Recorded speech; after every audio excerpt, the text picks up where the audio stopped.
Krishnamoorthi is on the U.S. House Intelligence Committee. He shared his insights on how significant an escalation this is. Congressman, great to have you with us. What do we actually know about where these North Korean troops are and where they're heading? What we know is that apparently they are in Vladivostok or nearby the far eastern coast of Russia. They've come up from North Korea. There are thousands of them. Although the Pentagon will not confirm that they're on their way to Ukraine, I think that it stands to reason that's a very high probability at this point. We saw the Defense Secretary Lloyd Austin saying this is a very, very serious escalation and that it would have ramifications in both Europe and Asia. What are the ramifications that you see for Ukraine, of course, but beyond as well? Well, let's start with Ukraine. I mean, we're talking about thousands of troops heading to Ukraine. They could possibly be going to Kursk, the region where the Ukrainians have taken Russian territory to reinforce Russians already there. It also speaks to a potential desperation on the part of Vladimir Putin in the sense that he's not able to mobilize enough Russian troops without disrupting society in Russia to, do what he needs to do with regard to the criminal invasion of Ukraine. So that's one aspect of it.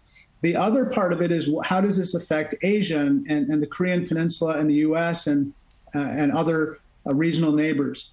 What we're most concerned about is we don't know what the North Koreans are getting in return for sending all these troops to Russia. Is it money? Is it oil? Is it missile technology? The last would be very, very concerning because right now North Korea aims to have missiles, ICBMs, capable of reaching the continental United States. Currently, they don't have that technology. Specifically, they don't have the technology to make their ICBMs hardened enough to survive re-entry into the Earth's atmosphere and to reach the continental U.S. But that's the type of technology that they might be demanding of the Russians.